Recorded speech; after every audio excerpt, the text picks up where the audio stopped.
Voilà, donc bonsoir à tous. Ce soir, pour la quatrième conférence de notre cycle sur l'Artsakh, nous allons entendre Gérard Chaliand, qu'il est à peine besoin de présenter, qui est un grand spécialiste de géopolitique à peu près dans toutes les régions du monde et dans le Kurdistan en particulier, et en dehors d'avoir une bibliographie impressionnante au niveau géopolitique, c'est aussi un homme de lettres et un poète. Et son éclairage, je crois, est particulièrement intéressant ce soir, parce que pour l'instant, on a eu une approche historique la première fois, une approche juridique la deuxième, une approche centrée sur le patrimoine la fois dernière, et de manière générale, les premières approches proposées ont été centrées sur le conflit, sur l'Arménie et sur l'Artsakh. Et l'intérêt de la conférence de ce soir est d'avoir une approche beaucoup plus globale et qui insère le conflit de l'Artsakh et cet espace géographique dans un ensemble beaucoup plus vaste de contraintes, d'acteurs et d'enjeux. Donc, je remercie Gérard Chaliand de nous avoir fait l'amitié d'accepter cette invitation, et nous sommes tous impatients de l'entendre.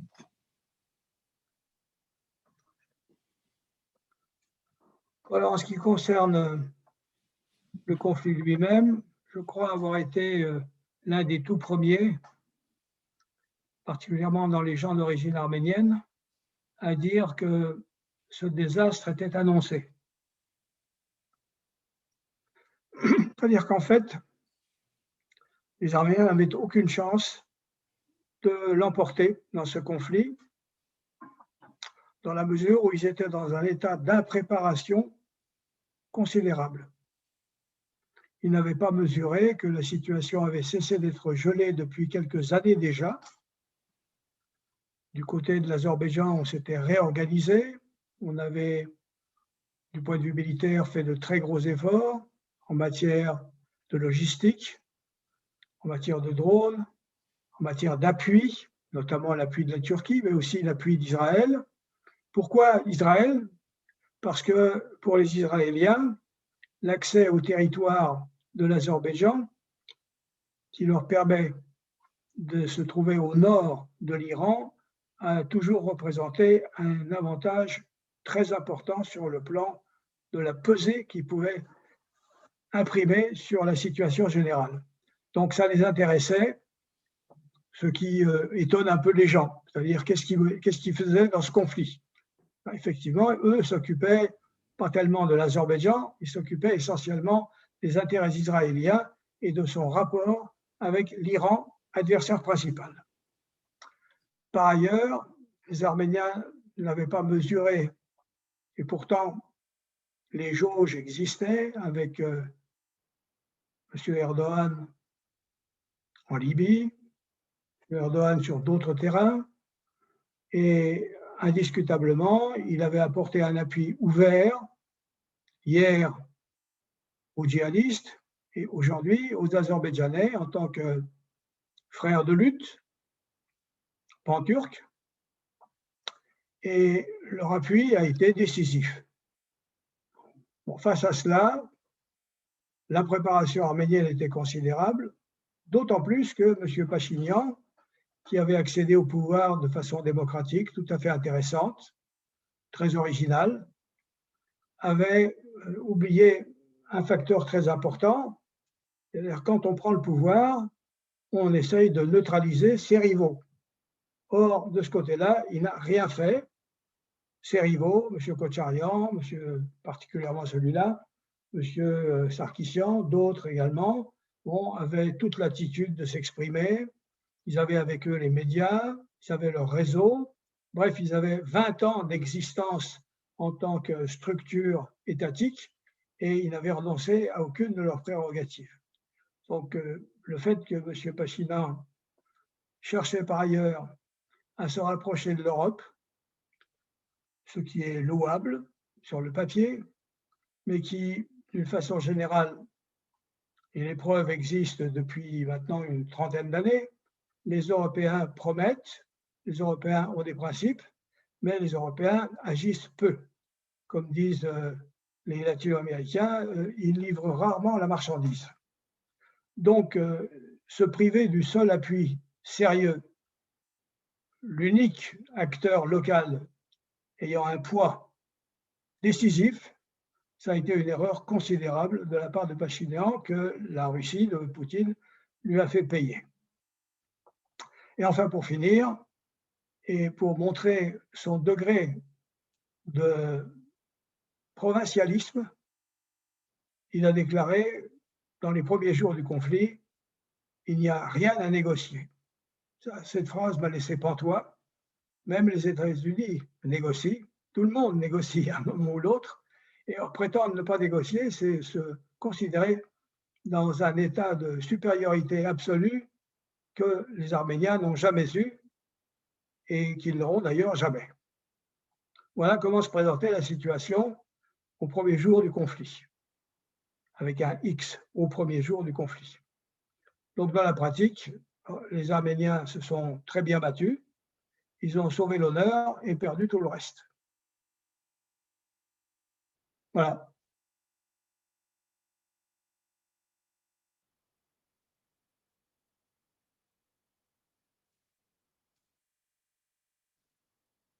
Merci pour la partie conflit.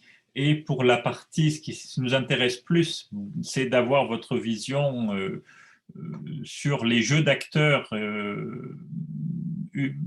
en Artsakh et au-delà, si vous voulez, comment se positionnent les différents acteurs, que ce soit la Russie, que ce soit l'Iran, que ce soit la Turquie. Vous avez un peu parlé d'Israël, mais pourquoi pas la Chine, etc. Oui, en ce qui concerne la Chine, je dirais que dans cette affaire, elle est secondaire. Ce n'est pas pour elle, comment dirais-je, un théâtre majeur. C'est un théâtre secondaire, alors que pour la Turquie, c'est un théâtre majeur, capital. Pour la Russie, qui vient de rappeler qu'en définitive, c'est elle qui détient quand même l'équilibre général de ce qu'on appelle le Caucase et la Transcaucasie. Et quant aux autres acteurs, bon, ils ont chacun agi selon leurs intérêts. Les seuls qui se sont mal préoccupés de leurs propres intérêts, par émotivité, par absence complète de sens politique, c'est Pachinian et ceux qui le soutenaient.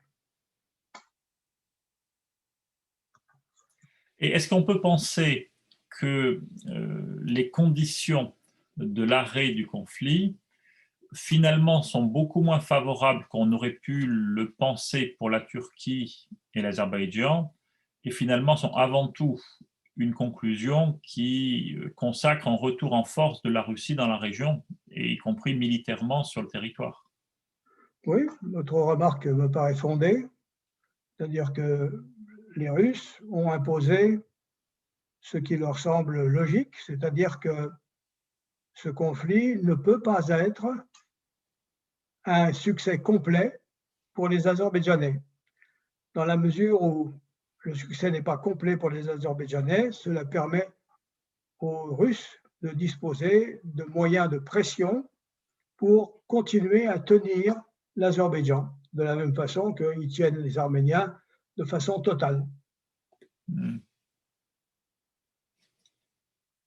Et de ce fait, la présence russe en Artsakh, qui finalement est peut-être la première présence humanitaire de la Russie dans ce type de conflit, est-ce qu'elle ouvre une nouvelle page pour la présence internationale russe au Sud-Caucase et ailleurs, ou est-ce que ça restera une parenthèse?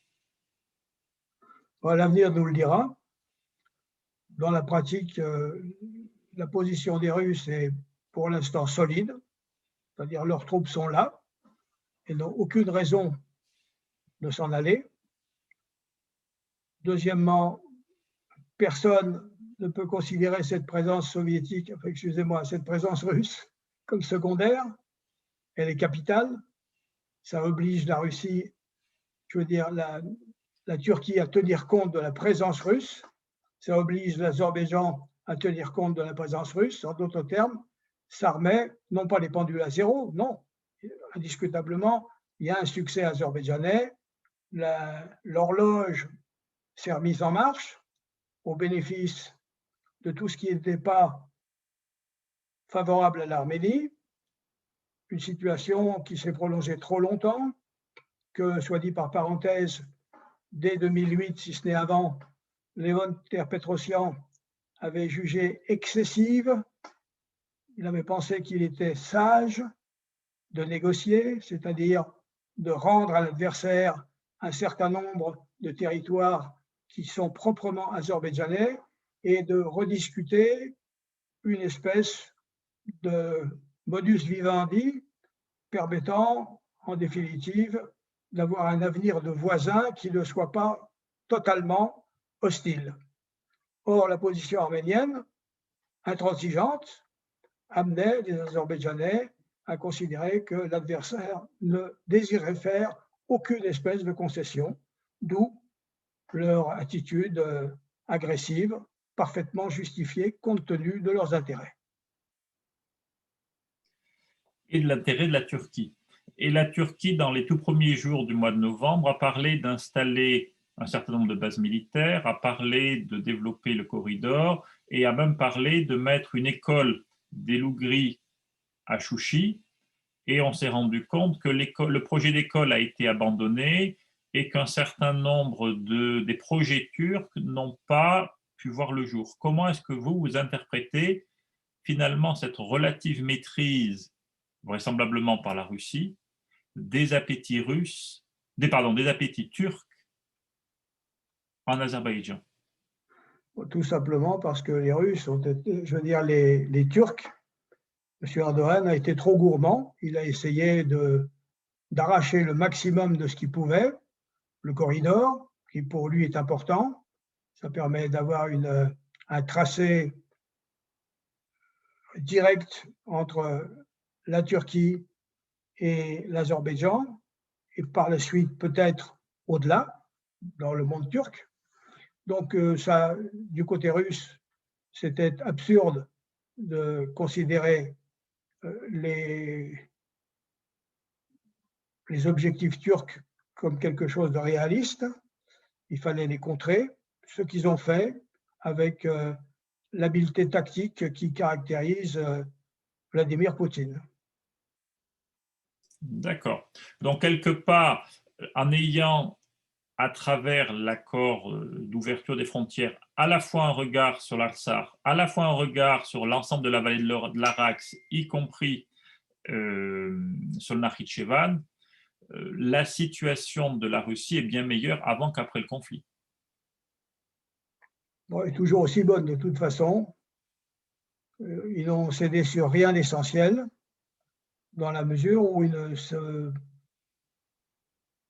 situaient pas comme autre chose que les arbitres du conflit et non pas comme des participants à ce conflit. Eux, dans une zone qu'ils considèrent comme étant la leur, se sont comportés comme des gens qui dirigent l'avenir et désirent conserver les cartes maîtresses. Donc pour les Russes, tout ça, c'est en définitive sous contrôle. Et la carte maîtresse principale n'est-elle pas justement le couloir de communication de la vallée de l'Araxe, dont certains disent qu'il a une importance aujourd'hui dans le monde qui pourrait être comparable au détroit de Malacca? Oui, c'est comment dirais-je, les similitudes, il faut toujours se méfier des similitudes excessives. C'est quelque chose d'important. Maintenant, le détroit de Malacca, c'est une autre paire de manches. Ça nécessite une toute autre vision. Les Chinois, par exemple, estiment que le détroit de Malacca, ils l'évitent, ils le contournent.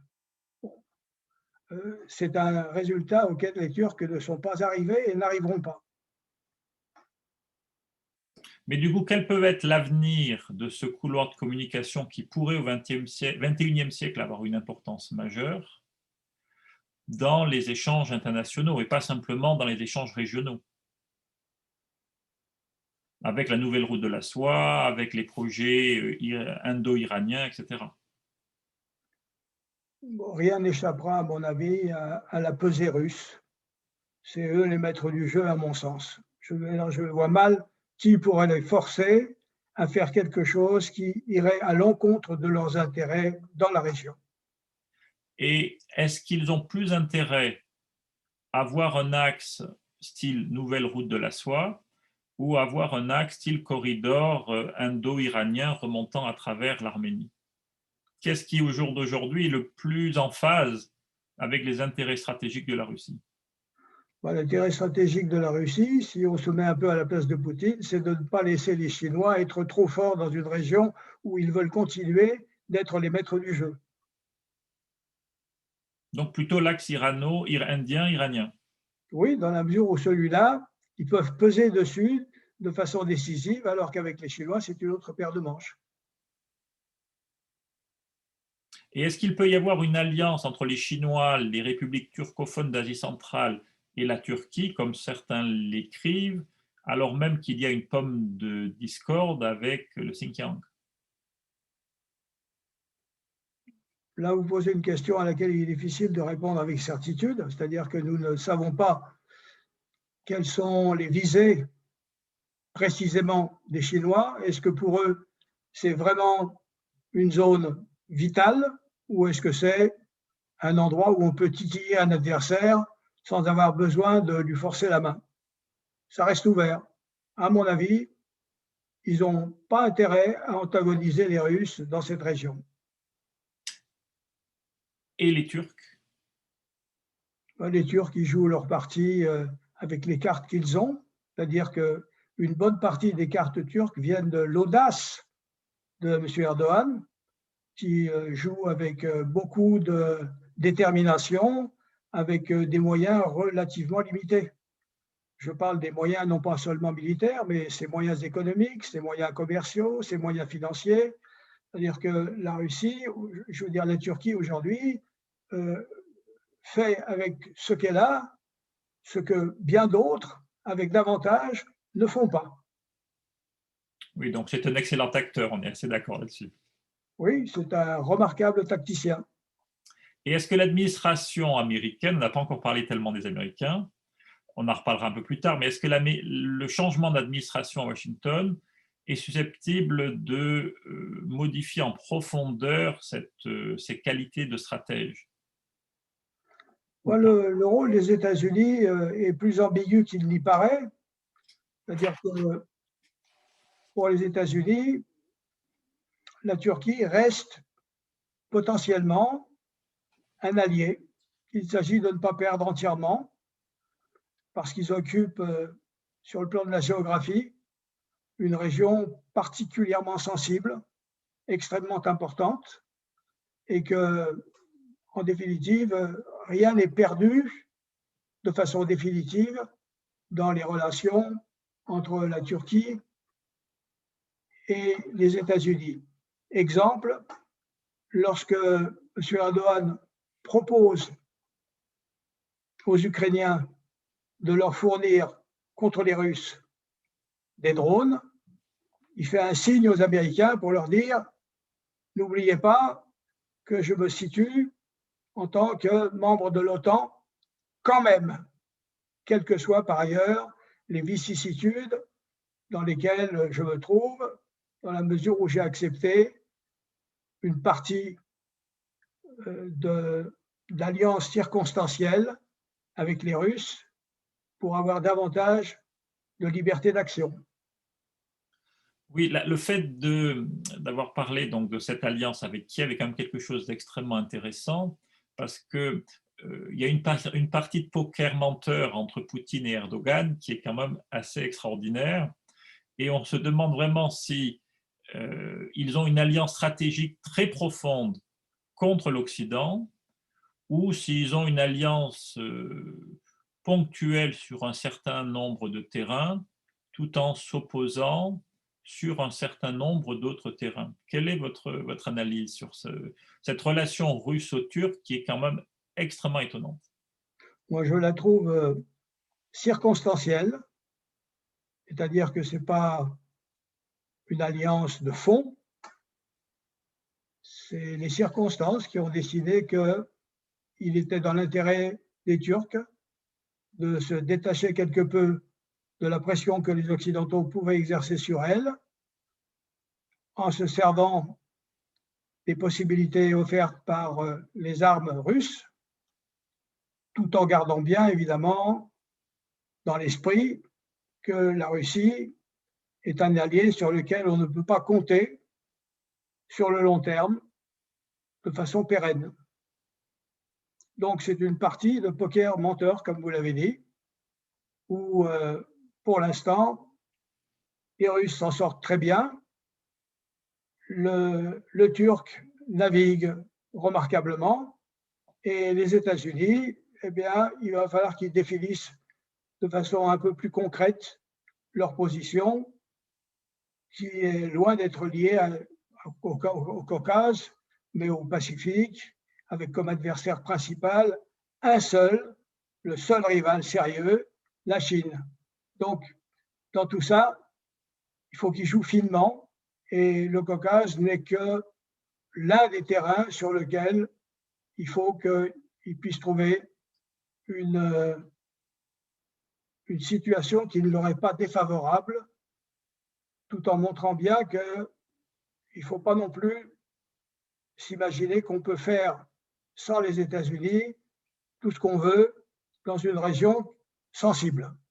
Et comment, dans ce contexte, expliquez-vous la visite au Syunik longue de l'ambassadrice américaine à Yerevan, qui a fait un certain nombre de déclarations qui pouvaient parfois paraître étranges et qui peut-être peut être interprétée comme une manière de peser sur la résolution du conflit et l'ouverture des frontières sud?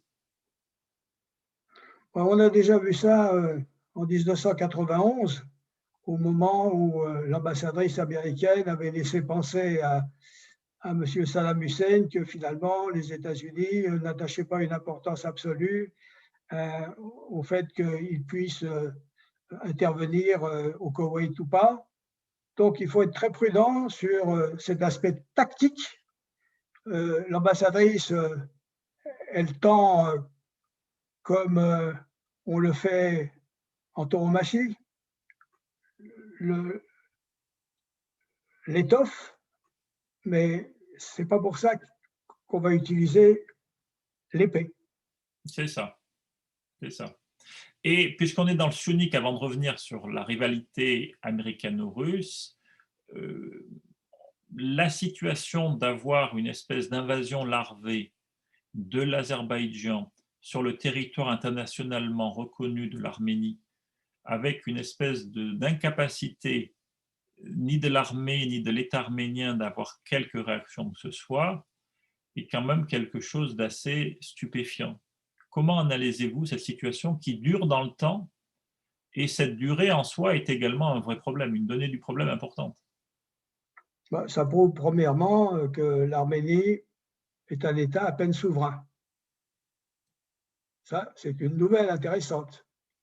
C'est-à-dire que battus, ils n'ont pas les moyens de continuer un conflit face à un adversaire qui a l'intention, si c'est possible, d'avancer ses pions tout en ne risquant pas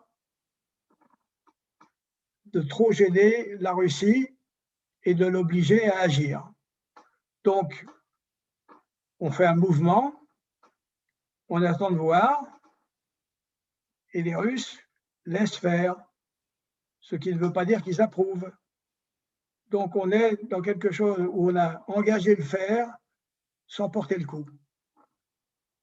Et est-ce que c'est quelque chose qui va ou qui peut être pérenne ou qui est une manière de faire pression sur le scrutin du 20 juin en Arménie et quelque part de pousser Nicole Pachinian, non pas forcément vers la sortie, mais de réduire son assise électorale au maximum? Disons que Pachinian, à mon avis, s'il est élu, il le devra en grande partie à Poutine. Bien sûr. parce que finalement, sans l'appui de Poutine, il n'est rien. Mais une fois qu'il a admis qu'il reste au pouvoir grâce à Poutine, ça réduit considérablement sa marge de peser dans quoi que ce soit. C'est-à-dire que sa volonté n'en est plus une. Et d'ailleurs, n'est-ce pas là un des problèmes de ce conflit? Certes, il y a des avancées démocratiques assez fabuleuses, extraordinaires en tout cas, et rapides, mais quand on perd un tel conflit, rester au pouvoir, n'est-ce pas limiter les marges de manœuvre de la partie arménienne de manière drastique? Si, indiscutable. Je veux dire que quand j'ai dit l'Arménie est un État à peine souverain, c'est exactement ce que ça veut dire. C'est-à-dire que la marge de manœuvre arménienne elle est réduite à peu près à zéro. La seule chose qu'on puisse lui reconnaître, c'est l'occupation d'un certain terrain reconnu internationalement comme étant l'Arménie. C'est tout. Et en cas de basculement vers le seul homme, je ne dirais pas homme d'État, mais homme fort potentiel, qui est Robert Kocharyan, est-ce que cette marge peut considérablement évoluer ou pas fondamentalement, à votre avis? Bon, il y a des gens qui pensent que Kocharyan disposerait d'une marge de manœuvre quelque peu plus importante. C'est un point de vue. C'est Est-ce très que, difficile, c'est très difficile de dire qu'effectivement, il aurait davantage de pouvoir. C'est-à-dire que quel pouvoir peut avoir l'Arménie après avoir été battue et de façon sévère sur le plan militaire? Quel pouvoir peut-elle avoir sur le plan de la pesée politique face à un adversaire démographiquement plus important, avec une perte importante de la démographie arménienne? Un État à peine souverain reste un État soumis au diktat de celui qui le protège. bien sûr. Donc, quel que soit le résultat des urnes, de votre point de vue, la différence risque d'être, je dirais pas, je vais dire cosmétique, mais minime. Oui, mineure, vous avez raison. Tout à fait mineure, pas décisive. Bien. Et du côté, puisqu'on on a à peu près dit ce qu'il y avait à dire, je crois, sur la partie arménienne, en Artsakh, le fait que finalement cet État non reconnu ne s'est pas effondré, a continué à travailler, essaye de se réorganiser de manière relativement raisonnable, avec un soutien et un appui russe manifeste, quel peut être à moyen et long terme, de votre point de vue, l'avenir de ces 100 000, 120 000, 130 000, peut-être un jour 150 000 Arméniens d'Artsakh, au sein d'un État qui est quand même pas très tendre envers cette population-là? Vous avez vous-même répondu à la question en disant qu'elle dépend entièrement du nombre de la population dont l'Artsakh pourrait bénéficier. Aujourd'hui, il y en a combien des Arméniens qui sont revenus? 60 000? Point d'interrogation. Est-ce que si on se remet à hier, l'erreur majeure des Arméniens, quels qu'ils soient, n'a-t-elle pas été d'avoir été incapables de peupler l'Artsakh de façon sérieuse avec 250 000 bonhommes? Bien sûr. Voilà, ça, c'est une réponse sérieuse. Et là, de ce côté-là, les Azerbaïdjanais, eux, ont les moyens de peupler l'Artsakh de 250 et même de 300 millions et même de davantage. Donc cette affaire, sur le plan démographique, est très importante et ça diminue la capacité des Arméniens d'influer sur l'histoire. Bien sûr. Avec des liaisons entre l'Artsakh et l'Arménie qui sont réduites au... Incertaine, disons. Oui. Bon, mais écoutez, merci pour ça. Si on fait un petit zoom arrière et sur la discussion, sur l'échange de fonds qui est peut-être la relation entre la Russie et le monde occidental, parce que toutes les grandes déclarations de Lavrov au début et tout au long du conflit recentraient systématiquement le conflit entre l'Arménie et l'Azerbaïdjan dans les problèmes de la Russie vis-à-vis du monde occidental et des États-Unis. Et on a vraiment le sentiment que la bête rouge d'un certain nombre de responsables politiques russes, avant toute chose, c'est l'Occident et les États-Unis. Est-ce que ça, sous la présidence actuelle américaine, c'est susceptible d'évoluer ou ça va rester la ligne de force des relations internationales russes, au moins dans la décennie qui vient? D'abord, M. Poutine a évité de mentionner la Turquie dans l'équilibre général de la région. Bon, il ne peut pas l'avoir fait par hasard, c'est-à-dire qu'on ménage l'allié circonstanciel. Ça ne veut pas dire pour autant qu'on oublie que cet allié circonstanciel n'a pas les mêmes intérêts de fond que vous-même. Donc il y a le non-dit dont il faut tenir compte, même si le discours anti-occidental justifie l'action de Poutine, non pas à ses yeux, mais aux yeux de l'opinion publique internationale, peut-être. Donc ce qu'il dit est une chose et ce qu'il va faire en est probablement une autre. Et la rencontre à Genève d'ici quelques jours peut-elle être le début d'un changement de discours et de paradigme ou pas vraiment? On va le voir. Là, il suffit d'attendre. Je veux dire, on va voir très, très rapidement comment ça se dessine. Mais je ne pense pas que quelque chose de décisif soit décidé dans les jours qui viennent. Donc on va rester dans une opposition très franche entre d'un côté, on va dire le monde russe, de l'autre le monde occidental, ce qui place l'Arménie dans la situation la plus délicate qui soit, parce qu'elle a énormément de mal à trancher ce dilemme.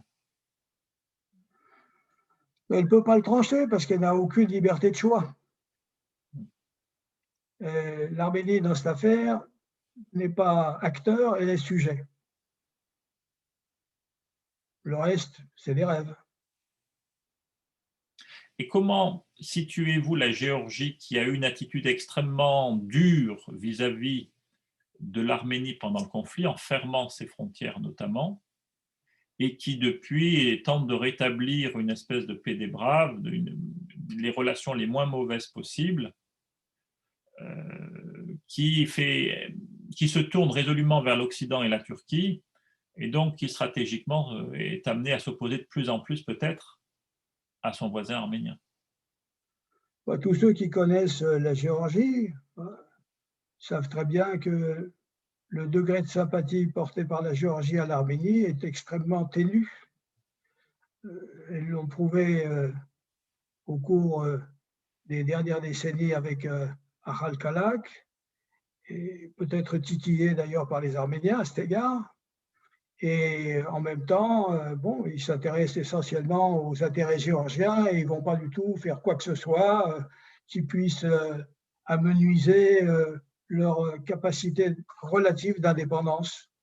Donc il n'y a pas grand-chose à attendre des Géorgiens, sinon des arrangements tactiques. Sachant que, à l'inverse, ils sont en train de développer une alliance stratégique très forte avec la Turquie, peut-être au mépris d'une partie de leur indépendance et de souveraineté, au moins au niveau économique dans un premier temps. Oui, il ferait bien de se méfier, de ne pas voir le poids économique de la Turquie grandir à l'intérieur de l'économie géorgienne. Le point effectif depuis 10 ans au moins de la Turquie sur une partie non négligeable de la Géorgie, à commencer par Batoum, ne doit pas être négligé. Et de ce côté-là, les Géorgiens, bon, ils naviguent, mais comment dirais-je, un peu à vue. Ils ne peuvent rien faire d'essentiellement indépendants qui garantiraient leur puissance à venir. Ils sont également assujettis à un certain nombre de pesées historiques liées à la géographie, la démographie, leur souhait de s'en aller et leur obligation de rester. Enfin bref, ils sont prisonniers d'un poids historique qui est le leur. Oui, merci. Et après avoir parlé du voisin du Nord, en ce qui concerne le voisin du Sud, qui finalement a été l'acteur dont on a le moins parlé en Occident, quelle est votre opinion sur le rôle de l'Iran durant le conflit et depuis le cessez-le-feu? L'Iran se range du côté arménien, sans trop le proclamer, mais les Iraniens tiennent beaucoup à ce que ce corridor de Merli continue d'exister. Les Iraniens se méfient beaucoup de la présence turque et ils jouent un rôle tout à fait indépendant dans cette affaire. Et pour eux, l'Arménie, bon, c'est un allié de fait. C'est un allié très faible, mais de fait. Donc, les Iraniens tiennent à la possibilité de l'ouverture du corridor qui mène par Merli à leur territoire. Voilà. Et peut-on attendre une ouverture en sens inverse, c'est-à-dire une nouvelle politique américaine les concernant qui de fait pourrait être bénéfique à l'Arménie, ou vous pensez qu'avec les élections telles qu'elles se profilent et un conservateur très dur comme président, il n'y a rien à attendre dans au moins les 4 années à venir du côté du dossier iranien? Il ne faut pas sous-estimer le poids d'Israël dans tout ça. Pour les Israéliens, l'Iran, c'est très important. On voit bien les attentats qui arrivent de nulle part et qui, à chaque fois, visent des choses essentielles. Donc, les Israéliens sont très présents dans le dossier iranien. Donc, il faut voir exactement qu'est-ce qui les arrange et la place qu'ils occupent à l'intérieur de l'équilibre américain. Ok. C'est un jeu compliqué dans lequel les cartes des Arméniens, on peut dire, il n'en a aucune de maîtresse. Le seul véritable atout qu'ils ont, c'est la manière d'ouvrir la vallée de l'Arax pour le tronçon qui est le leur. C'est sur ça qu'ils peuvent jouer. Je ne vois pas bien grand-chose d'autre. Oui, ça on peut dire. Et pour eux, il y aura un problème de démographie. Évident. Ça, c'est très, très important. Il ne faut pas se transformer en muséum. Il faut également considérer qu'il faut remettre en marche une économie parce que du savoir-faire, il y en a en Arménie. Il y a un savoir-faire. C'est-à-dire qu'on n'est pas dans un pays sous-développé avec des populations semi-analphabètes, etc., etc. Il y a moyen de faire des choses avec cette population. Ben, il faut s'y mettre. Et de ce côté-là, bon, ben, ça reste finalement davantage du côté du projet que de ce qui est entrepris. Et est-ce que vous pensez que depuis l'arrivée au pouvoir de Pachinian, le projet est plus en voie de concrétisation ou on est au même niveau des beaux discours? On est au même niveau des vœux. On a beaucoup parlé. Oui, bon, ok. Voilà.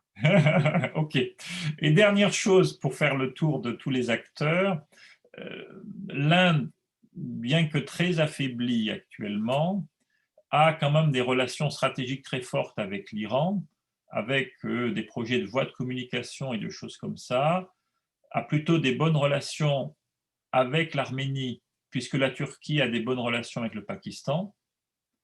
Est-ce que l'acteur indien peut devenir un acteur important ou au moins notable dans la région, ou vous pensez que là encore, à l'échelle ne serait-ce que de la décennie qui vient, ça restera un acteur très marginal et encore plus marginal que les Chinois? Je crois qu'ils vont rester en marge, même si leur souhait serait effectivement de pouvoir contrer les Pakistanais partout où ils peuvent le faire. Non, je pense que M. Moody est dans une situation lui-même difficile et ça reste un dossier qui ne va pas lui paraître décisif. Donc de ce côté-là, il n'y a pas grand-chose à espérer non plus. Voilà, ça c'est un discours réaliste. Maintenant, on a le droit de rêver. On est là pour justement entendre un discours réaliste, donc c'est tout à fait ça qu'on vous demande et ce pourquoi on vous remercie, parce que ce n'est pas forcément le discours le plus couramment véhiculé. En tout cas, merci beaucoup. Ça fait donc à peu près 1 heure que l'on échange. Est-ce qu'il y a déjà un certain nombre de questions ou oui, voilà, parce qu'on peut prendre déjà quelques questions.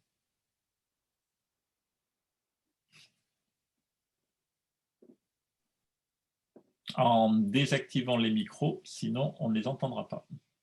La venue de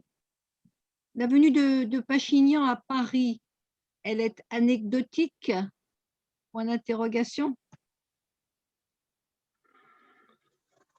Elle n'est pas décisive dans la mesure où la France a énormément de sympathie pour l'Arménie et assez peu de moyens de modifier la situation de l'Arménie. Et n'est-ce pas peut-être une erreur politique d'être venu à Paris plutôt qu'à Moscou dans quelque chose qui apparaît quand même comme de la campagne électorale à destination du public arménien d'Arménie? On peut interpréter ça comme ça. Ouais. Avec la visite du ministre des Affaires étrangères de la Turquie actuellement, qui a d'autres capacités d'action et qui a probablement beau jeu de rebondir sur cette visite, qui a priori n'a absolument rien donné, politiquement parlant. Exact. Et du coup, pour ce qui est de la France, parce que finalement, je rebondis sur la venue de Pachinian à Paris, on n'a pas beaucoup parlé de la France, mais c'est finalement le pays occidental qui a structurellement à la fois le plus de points de tension avec la Turquie, pratiquement, je ne veux pas dire tous, mais dans un certain nombre d'opérations extérieures de la France, directement ou indirectement, l'acteur principal qui est en face, c'est la Turquie, ou les groupes soutenus par la Turquie. Et il se trouve qu'Emmanuel Macron est quand même un des rares présidents à avoir pris des positions assez fermes vis-à-vis du président turc, ce qui lui a valu un certain nombre de noms d'oiseaux mémorables. Est-ce que ça, c'est un changement qui peut être structurel dans la relation franco-turque, ou c'est simplement des petites choses ponctuelles qui n'auront pas de conséquences? Moi, je pense que les relations franco-turques sont aussi mauvaises que possible dans le cadre de ce que nous connaissons. Et je ne vois pas grand-chose qui permette de penser que ça va changer. Pour M. Erdogan, ce qui compte, c'est l'attitude des États-Unis. Il a une tendance à mépriser les Européens dans la mesure où les Européens, d'une façon générale, à l'exception de M. Macron, qui a pris position de façon nette, n'ont rien fait. L'Allemagne, parce qu'elle est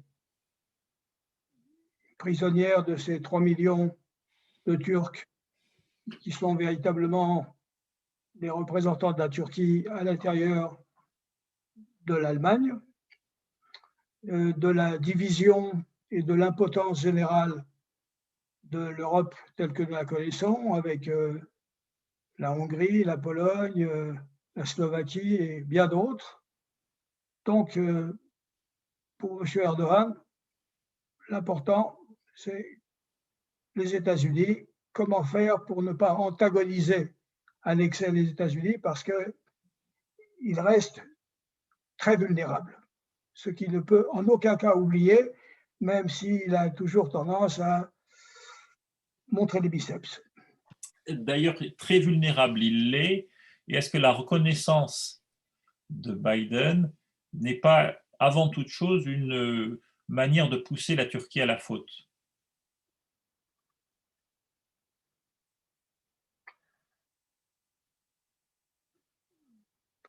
C'est une faute qu'il ne commettra pas. il s'en sort par un dégagement sur les Amérindiens, sur la guerre d'Algérie, sur ceci, sur cela. Il veut éviter la confrontation sur un terrain où il ne dispose pas de beaucoup d'alliés.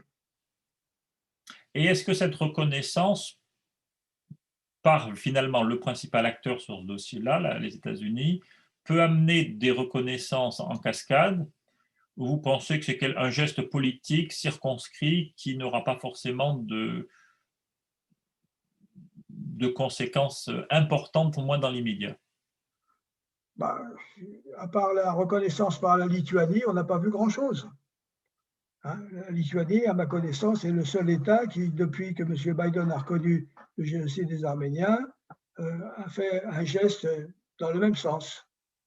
Donc, ça n'a pas amené une cascade d'États musulmans, par exemple, se sentant libres d'épouser le point de vue américain, parce que finalement, ils n'ont pas tellement de sympathie pour la Turquie, du côté des Arabes.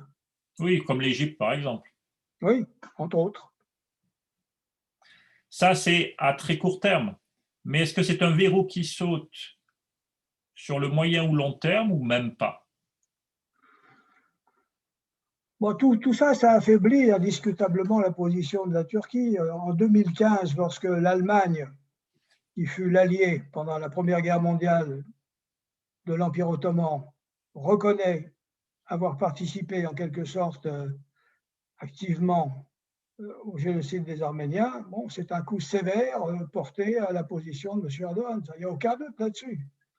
2015, c'est très important. C'est aussi important que la reconnaissance par les États-Unis et d'une certaine façon, peut-être plus important parce que la reconnaissance par un allié, c'est quand même quelqu'un qui sait très bien ce qui s'est passé. Bien sûr, bien sûr. Et la situation extraordinairement ambiguë de l'Angleterre, qui finalement reste un des meilleurs alliés de la Turquie, comment l'analysez-vous? Ouais, les Anglais jouent leur rôle tout seuls. Vous savez qu'entre 1878, date à laquelle l'Empire ottoman est en fin de compte battu au point qu'il pourrait disparaître, et la fin de la Première Guerre mondiale, eh bien, les 35 à 40 années qui séparent ces deux dates sont dues essentiellement à la position de l'Angleterre qui ne veut pas que la Russie puisse accéder au détroit. C'est elle qui va fournir, par son appui indirect, la possibilité à l'Empire ottoman de tenir jusqu'à la fin de la Première Guerre mondiale. Donc les Anglais là-dessus, bon, bah, ils travaillent pour le pavillon britannique, ils n'ont pas changé. Y compris au niveau militaire, en aidant militairement l'ennemi, un des premiers ennemis de son allié important qui est la France, ce qui est quand même assez curieux. En effet, en effet. Bon, il y a des constantes en histoire qui ne sont pas toujours faciles à dénouer. Ok. Est-ce qu'il y a d'autres questions? Parce que moi, enfin voilà, bonsoir, M. Chalian, Finissanian. On n'a pas parlé des Kurdes, du rôle des Kurdes. Alors, pas directement, c'est vrai qu'ils n'ont pas un rôle direct dans le Sud-Caucase, mais est-ce que les Américains, est-ce qu'il y a disons, des signaux qui montreraient que les Américains puissent utiliser l'influence kurde pour soit affaiblir la Turquie, soit par ricochet créer une situation qui puisse aider l'Arménie indirectement, comme on le voit dans l'histoire du projet du Grand Moyen-Orient? Bon, très franchement, la réponse est non. Ça veut dire que les États-Unis ne feront rien pour pousser les Kurdes à épouser la situation des Arméniens. Les Kurdes, il faut le signaler, ont reconnu le génocide des Arméniens. Il y a même un bouquin qui vient de paraître là-dessus. Donc les Kurdes, ils ont fait le maximum de ce qu'ils pouvaient faire, reconnaître les faits, et pour le reste, ils se battent pour leur survie en Syrie, ils se battent sur d'autres terrains pour pouvoir survivre également, et ils ne sont pas du tout dans une situation qui leur permet de donner un coup de main à qui que ce soit. Sinon, on pourrait dire que c'est une coalition de vaincus cherchant à boiter ensemble. Voilà. Ok, c'est clair. Ça a l'avantage d'être franc et clair. Est-ce qu'il y a une autre question? Oui, moi, je veux bien vous interroger, M. Chalian, bonjour, sur la Turquie et revenir sur la question du président Erdogan, de sa vie politique qui dure déjà depuis longtemps et son avenir politique qui, d'une certaine manière, conditionne sans doute la survie ou l'avenir de l'Arménie et du peuple arménien, puisque c'est un acteur majeur qui joue donc depuis très longtemps contre l'Arménie, avec sa population de Turquie. Quel est, selon vous, son avenir politique en interne, en termes de garder le pouvoir? J'ai cru comprendre que les dernières élections locales, notamment dans les grandes villes, lui étaient défavorables. Et donc, on a l'impression qu'il survit au sein de son pays, peut-être d'ailleurs aussi en faisant en sorte qu'il crée des événements à l'extérieur qui voilà, amènent sa population à un peu voir autre chose que les difficultés économiques que vit le pays, un certain nombre de difficultés qui peuvent peut-être le faire disparaître politiquement. Qu'est-ce que vous en pensez? Je pense qu'il surfe, pour employer un terme anglo-saxon, il surfe sur les succès externes de façon à flatter le nationalisme turc, qui, comme tout nationalisme, a besoin d'être flatté, et que d'une façon générale, bon, il voit très bien que dans les couches éclairées, c'est pas un hasard si c'est dans les villes où il ne l'emporte pas, alors qu'on voit très bien que c'est plutôt en Anatolie et dans les milieux les plus ruraux qu'il continue d'avoir un soutien. Donc je crois qu'il s'en sort de cette façon-là, c'est-à-dire il faut qu'il réussisse des coups. Et dans l'ensemble, remarquable tacticien, il s'est très bien débrouillé avec des cartes médiocres. Voilà, ce qu'on peut dire d'Erdogan, c'est qu'avec des cartes très très limitées, il a réussi à faire le maximum de ce que pouvait faire un nationaliste de droite, religieux, désireux de revenir à une certaine image de la Turquie pré-atatürkienne.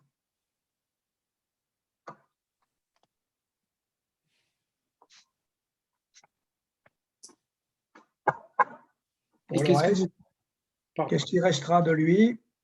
Ben, on verra. On verra. De toute façon, je pense que son rôle pour